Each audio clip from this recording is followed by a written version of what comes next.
Praise the Lord. இன்னைக்கு அவருடைய கிருபையினாலே பிழைத்திருக்கிறோம், வாழுவோம், ஜெயம் எடுப்போம். எல்லாரும் இருக்க இடத்துல இருதயத்தை உயர்த்தி, உடைக்கப்பட்ட நேரத்தில் எல்லாம் என்னை உருவாக்கின கிருபை இது.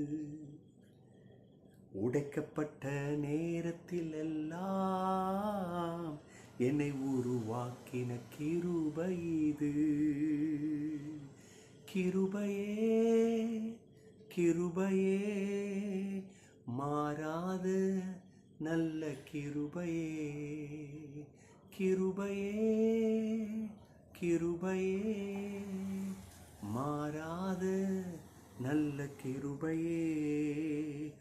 சோர்ந்து போன எத்தனை பேர் சோர்ந்து போயிருக்கிறீங்க? சோர்ந்து போன நேரத்தில் எல்லாம் என்னை சூழ்ந்து கொண்ட கிருபை இது. சோர்ந்து போன நேரத்தில் எல்லாம் என்னை சூழ்ந்து கொண்ட கிருபை இது. கிருபையே கிருபையே மாறாத நல்ல கிருபையே.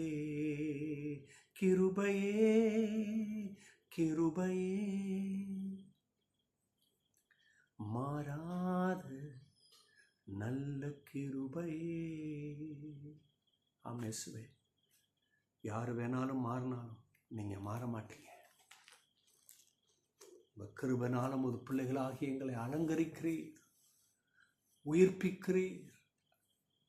ஓ தேங்க்யூ ஜீசஸ். இந்த கால வேளையில் சோர்ந்து போய் தள்ளாடி போய் தூக்கி வீசப்பட்டிருக்கலாம்.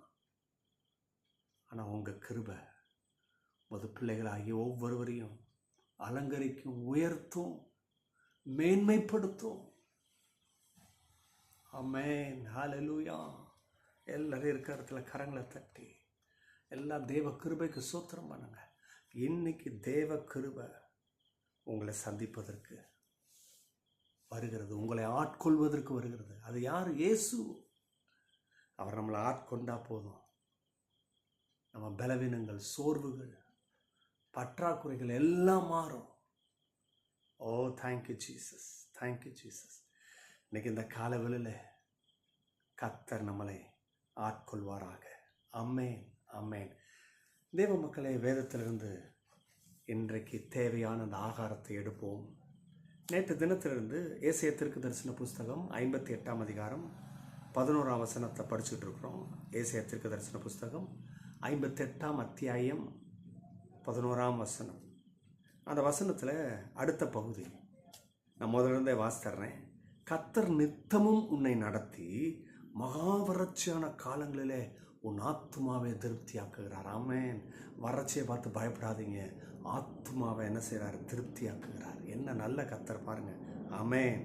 ரெண்டாவது ஆத்துமாவை திருப்திப்படுத்திட்டு ரெண்டாவது சொல்றாரு, உன் எலும்புகளை நினமுள்ளதாக்குவார். ஆமென். ஹல்லேலூயா.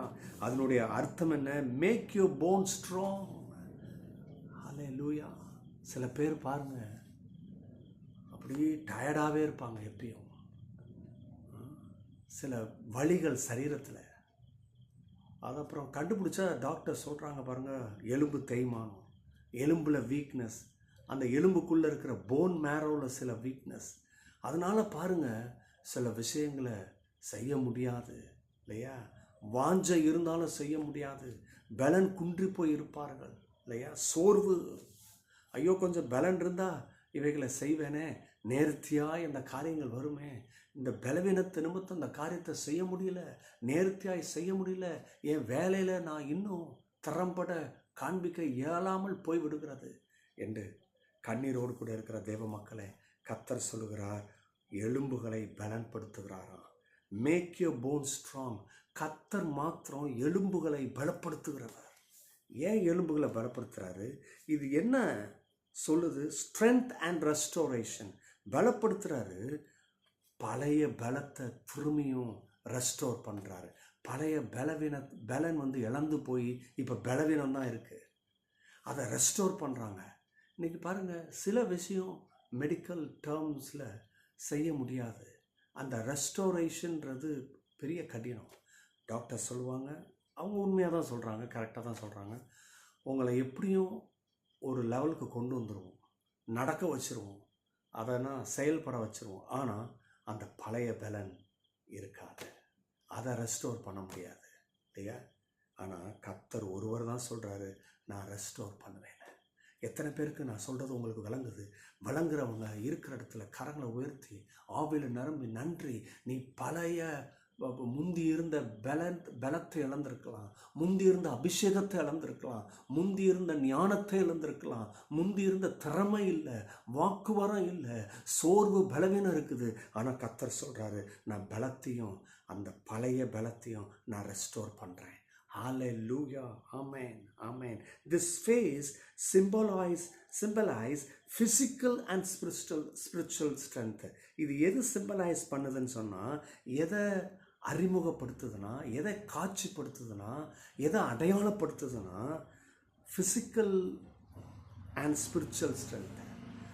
நல்லா கவனிங்க, ரொம்ப முக்கியம் இந்த physical strength இல்லையா? physical strength வேணும். நிறைய நேரத்தில் அந்த ஃபிசிக்ஸை நம்ம கவனிக்கிறதில்ல, அந்த ஃபிசிக்கல் ஹெல்த்தை நம்ம கவனிக்கிறதில்ல இல்லையா?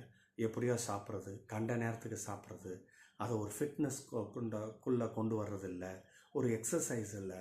ஆனால் இது பாருங்கள், இதெல்லாம் வேதவசனம் சொல்லுது, இல்லை ஃபிசிக்கலாக நம்ம ஆரோக்கியமாக இருக்கணும்னு கர்த்தர் விரும்புகிறார். அந்த ஃபிசிக்கல் ஸ்ட்ரென்த் வேணும். அப்போ அந்த ஃபிசிக்கல் ஸ்ட்ரென்த்துக்கு நம்ம என்ன செய்யணுமோ அதை செஞ்சு ஆகணும். பாருங்கள், கர்த்தர் பாருங்கள் செய்கிறார். ரெண்டாவது ஆவிக்குரிய பலன். இந்த ஆவிக்குரிய பலன் இல்லைன்னா கால் எடுத்தவே வைக்க மாட்டோம். நேச்சுரல் மேனில் தாட்டே வராது. இன்றைக்கி அநேகர் எங்கே சோர்ந்து போயிடுறாங்க, எங்கே தவறிடுறாங்கன்னா, இந்த ஆவிக்குரிய பலன் எங்கெங்கே வரும்? கொஞ்சம் யோசிங்க. இன்றைக்கி யோசிக்கிறது தான் பிரச்சனை. ஆவிக்குரிய பலன் இருந்தால் போதும் பிரதர். ஆனால் ஆவிக்குரிய பலனை எங்கே கெயின் பண்ணுவீங்க? ஜெபம் பண்ண மாட்டீங்களே, வேதத்தை எடுத்து வாசிக்க மாட்டீங்களே. இன்னும் இந்த வேத புஸ்தகம் உங்களுக்கு அந்நியரா? ஜெபம் பண்ண தெரியாதா? ஜெபம் பண்ண சலிச்சு போயிருச்சோ? உங்களுக்கு கொஞ்சம் போர் அடிக்குதோ? அதில் வேறு ஏதாவது வேலை பார்த்துடலாம்ல? ஏன் கர்த்தரை மட்டுப்படுத்துகிறீங்க? அன்போடு கூட சொல்கிறேன் மக்களே, தயவுசெய்து கர்த்தரை மட்டுப்படுத்திடாதீங்க. நம்முடைய வாழ்க்கை மட்டா போயிடும், பிரயோஜனம் இல்லாமல் போயிடும். தயவு செய்து உங்கள் ஆவிக்குரிய பலனை சம்பாதிக்கிற இடம் என்னென்னா அவருடைய சமூகம், அவருடைய பிரசனம். நீங்கள் அங்கே போய் எடுங்க. நீங்கள் பலவானாக இருப்பீங்க, ஞானம் உண்டாகும், காரிய சித்தி உண்டாகும், மனுஷ தயவு உண்டாகும், வெற்றியை பார்க்க முடியும். எதுக்கோ நேரம் கொடுக்குறோம் அப்படி இப்படின்னு இல்லையா? ஆனால் இதுக்கு செய்ய மாட்டோம் பாருங்கள். ரெண்டாவது இந்த வசனத்தில், God heals our brokenness and make us whole both in body and spirit. உடஞ்சு போயிருக்கலாம் ஒன்றுத்துக்கு இல்லாமல், ஆனால் கர்த்தர் அதை என்ன பண்ணுறாரு? முழுமைப்படுத்துகிறார். ஒரு காரியத்தை மட்டும் சொல்லிட்டு முடிக்க விரும்புகிறேன். தாவீது நல்ல மனுஷன், கர்த்தரோடு கூட சஞ்சரித்தான், கர்த்தர் அவன் கூட சஞ்சரித்தார், ஏற்றவனாய் இருந்தார், பிரியவானாக இருந்தான். ஆனால் ஒரு நாளில் கர்த்தருக்கு விரோதமான காரியத்தை செஞ்சான். பத்சேபாளோடு கூட பாவம் செஞ்சான். அவன் புருஷனை கொன்று போட்டான். அங்கே கர்த்தருக்கும் அவனுக்கும் ஒரு சின்ன கேப் உண்டாயிருச்சு. அது எப்படி எலும்பு முறிஞ்சதோ அது போல தான். இன்றைக்கி ஒரு எலும்பு முறிஞ்சிருச்சுன்னா அந்த கையை நீங்கள் தூக்கவே முடியாது. ஈவன் தோ நர்வ் சிஸ்டம் கரெக்டாக இருக்குது, பிரெயினுக்கு கமாண்ட் கொடுக்குது, கையை தூக்குன்னு தூக்க ட்ரெயின் பண்ணால் தூக்க மாட்டுறது. பிரெயின் போய் கமாண்ட் கொடுக்குது, ரைட் ஹேண்டை தூக்க சொல்கிறாங்க, தூக்குன்னு. ஆனால் தூக்க முடியல, ஏன்னா எலும்பு உடஞ்சிருக்கு. இது அப்படி தான் மக்களே இல்லையா? நிறைய பேர் ஜெபம் பண்ணலாம், பிரதர் நாங்கள் உங்களுக்காக ஜெபம் பண்ணுறோம், அதை செய்கிறோம், ஆனால் எந்திரிச்சு நீங்கள் நிற்க முடியல. ஏன் தெரியுமா? உனக்கும் கடவுளுக்கும் உள்ள உறவு போனது. அது எதுக்கு சமம்னா எலும்பு முறிஞ்சு போனதுக்கு சமம். அப்புறம் எப்படி நீ உன் கரத்தை நீ தூக்க முடியும்? எப்படி நீ செய்ய முடியும்? இன்னைக்கு அநேகர் இப்படியாக ஆவிக்குரிய விதத்தில் எலும்பு முறிவு ஏற்பட்டிருக்கிறது. இன்னைக்கு தயவு செய்து சரி பண்ணுங்க. இந்த தாவீது அதை சரி பண்ணார். அதான் 51ஆம் சங்கீதத்தில், ஆண்டவரே தெய்வமே எனக்கு இறங்க, நான் பாவம் செஞ்சேன், துரோகம் செஞ்சேன், உங்கள் பரிசுத்த ஆவியிலிருந்து எடுத்து போடாதீங்க கதறாரு. கர்த்தர் மனமிறங்குறாரு, அந்த முறிவை சரிப்படுத்துகிறாரு. மீண்டும் தாவீதை கர்த்தர் நேசிக்கிறார். தாவீதின் பக்கம் கர்த்தர் இருக்கிறார். தாவீது மேல அன்பு கூறுகிறார். தாவீதின் மேல திரும்பி அந்த அபிஷேகம். இன்னைக்கு கர்த்தர் இழந்து போன அந்த அபிஷேகத்தை உங்களுக்கு மீண்டும் தர விரும்புகிறார். எல்லாம் கரங்களை உயர்த்தி